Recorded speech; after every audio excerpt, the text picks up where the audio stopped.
$47 billion had disappeared. WeWork was once one of the most valuable startups in the world. Its founder, Adam Neumann, called it a movement. Investors called it the future. But now the company is bankrupt, facing billions in debt, and remembered less as a company and more like a cautionary tale. So, what really happened? How does something that big, with that much money, fall apart so quickly?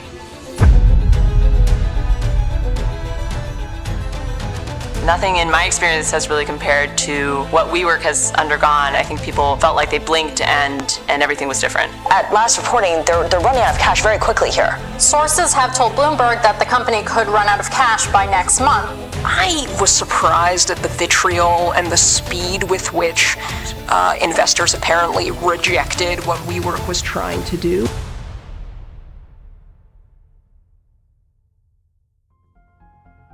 To understand that, we need to go back to where it all started.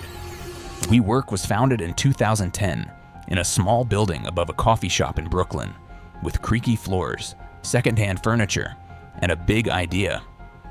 Back then, the economy was still trying to bounce back after the 2008 crash. More people were freelancing, starting small businesses, or just trying to figure things out on their own. Renting a full office was too expensive, but sharing space with others? That was starting to catch on. Adam Neumann noticed this shift, and instead of just going with it, he turned it into a big idea. Adam was originally from Israel.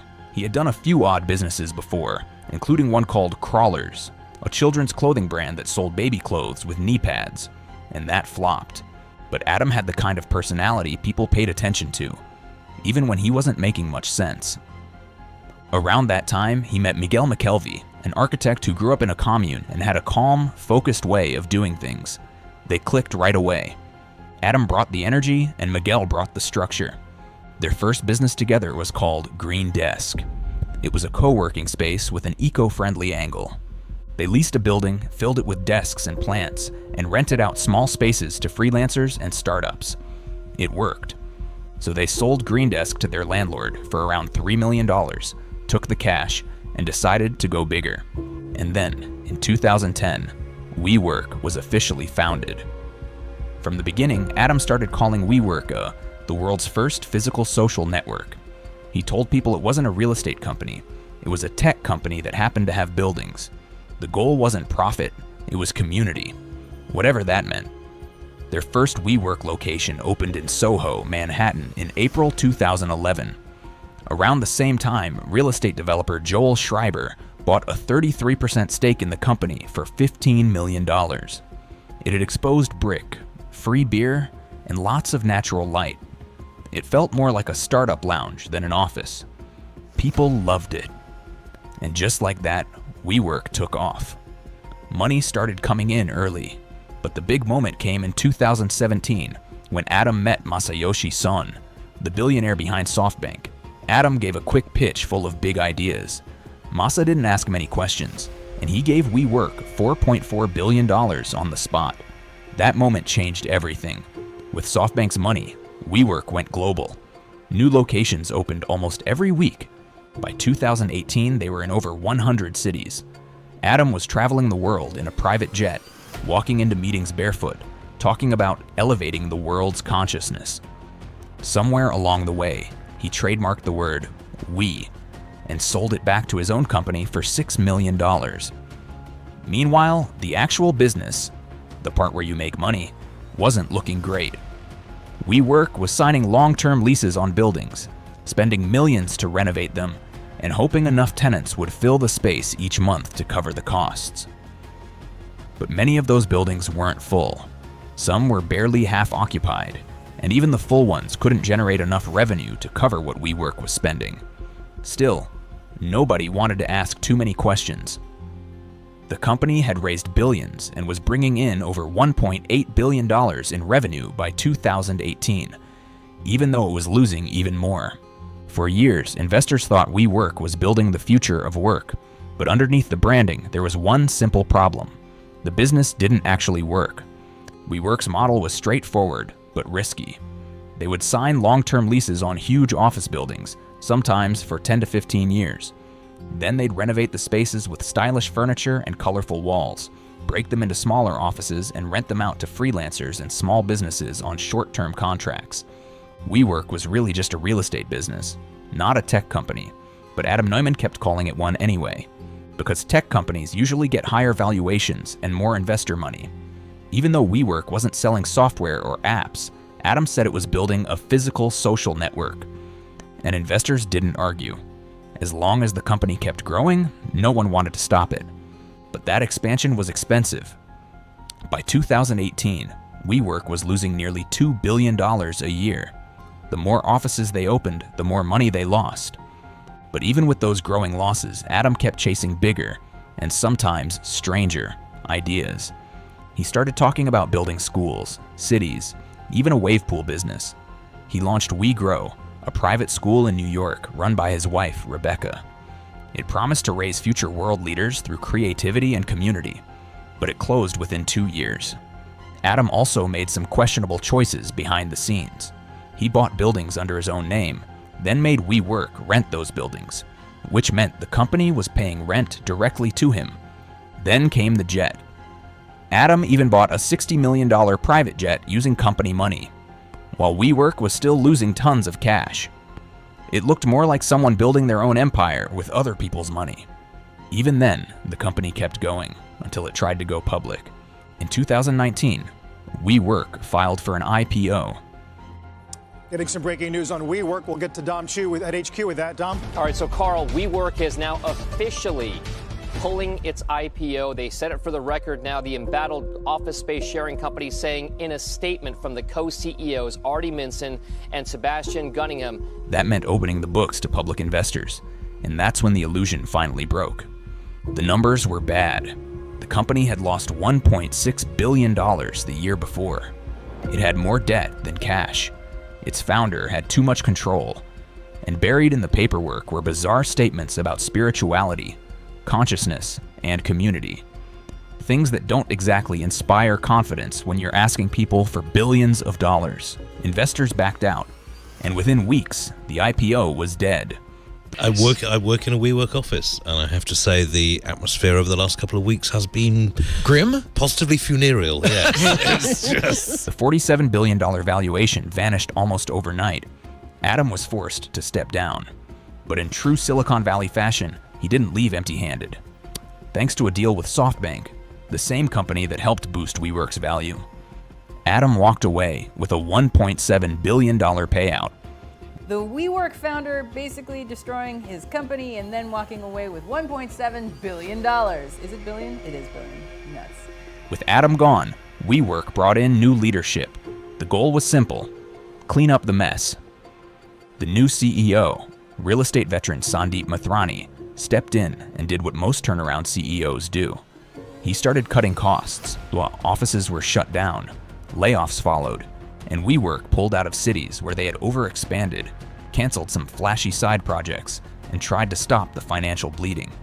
But just as they were trying to stabilize, something else hit: the pandemic. In early 2020, offices around the world emptied out. People were told to work from home. Zoom calls replaced boardrooms, and suddenly, no one wanted a shared office. The very thing WeWork was built on, packing strangers into glass-walled rooms with shared coffee bars and common areas, was now seen as a health risk. It wasn't just bad timing, it was disastrous timing.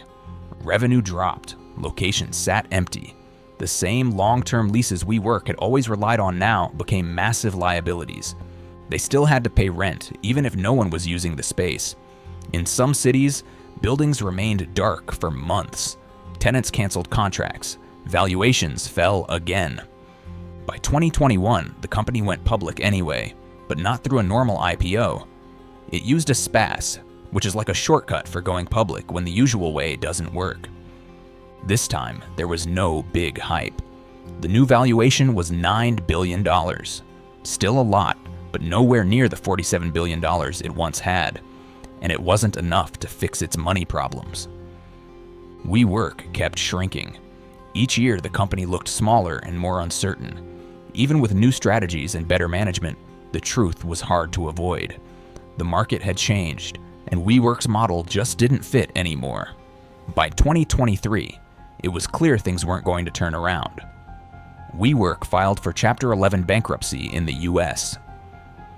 Office sharing company WeWork has filed for Chapter 11 bankruptcy protection in the US. Valued at $47 billion in 2019 in a round led by SoftBank, the company tried and failed to get public 5 years ago. The company had over $2.9 billion in debt and couldn't afford the rent on hundreds of buildings worldwide. From being one of the most valuable startups ever, WeWork was now, as one analyst said, basically worthless. It wasn't a sudden collapse. It was slow. One lease at a time. One office closure after another. A business that once promised to change the world couldn't even pay its rent. The story that began in a small Brooklyn loft had ended in silence. Empty desks, unpaid bills, and a brand that had once stood for the future of work, now boxed up like old office furniture. When the dust settled, WeWork was still standing, technically, but everything that made it exciting was gone. Inside the company, things got ugly. As WeWork tried to cut costs, thousands of employees were laid off. Some were let go through short video calls. Others found out by email. These were people who had worked long hours, believed in the mission, and stuck around through the chaos. Many of them had taken parts of their salary in stock options, hoping those shares would someday be worth something. But after the IPO failed and the company's value crashed, those stock options were worth almost nothing. Meanwhile, Adam Neumann walked away with over $1 billion. And then, the stories started coming out. Stories about the toxic work culture, the constant pressure, the alcohol-fueled company events. WeWork's collapse became pop culture. In 2021, Hulu released a documentary called WeWork, or the Making and Breaking of a $47 billion unicorn. A friend of mine called me up and said, there's this new thing, I can't tell you anything about it right now. I promise you are going to want to be a part of it. The next revolution is the We Revolution. It featured former employees, investors, journalists, all trying to figure out how something so big went so wrong. Then came Apple TV's We Crashed, a scripted series starring Jared Leto as Adam Neumann. Come with me, and let's build the future together. It turned the WeWork story into full-on entertainment.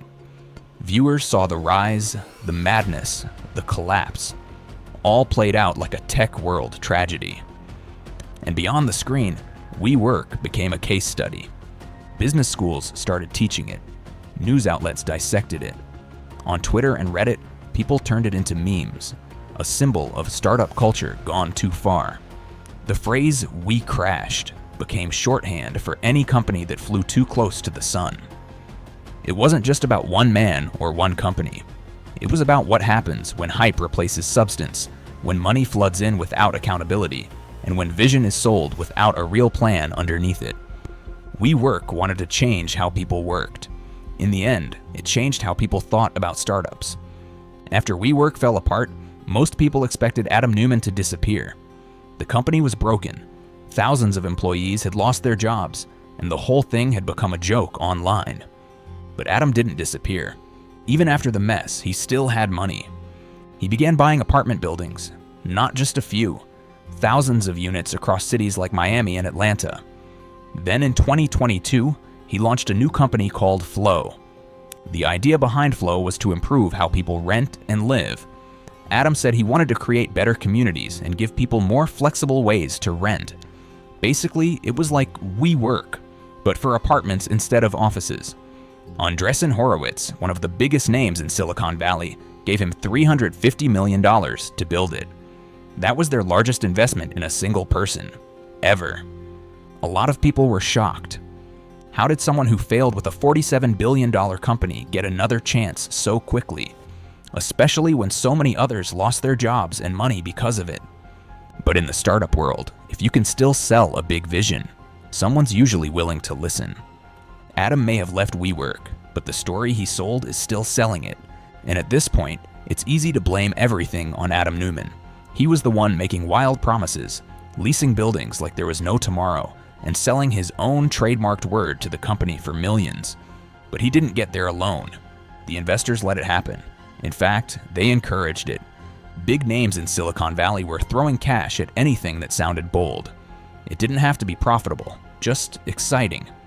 Founders were told to think bigger, move faster, and talk louder. So, Adam did. He told them what they wanted to hear, and they gave him billions. That's the real issue. All in all, WeWork didn't collapse because of one bad decision. It collapsed because people believed hype over reality.